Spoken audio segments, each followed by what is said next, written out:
Hey guys, চলে এসেছি অনেকদিন পরে। তো চলো ঘুরে আসি ধর্মতলা মেট্রো।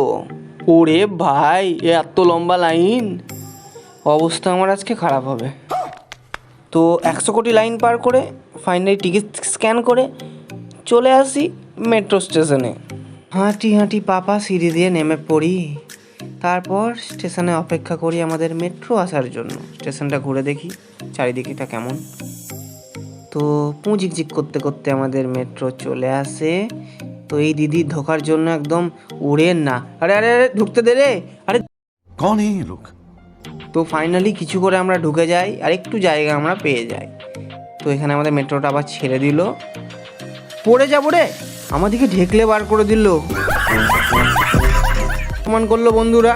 তো যতক্ষণ আমরা আমাদের অপমানের বদলা নিচ্ছি, তোমরা সাবস্ক্রাইব করো আরও এরকম মিনি ব্লগ দেখার জন্য।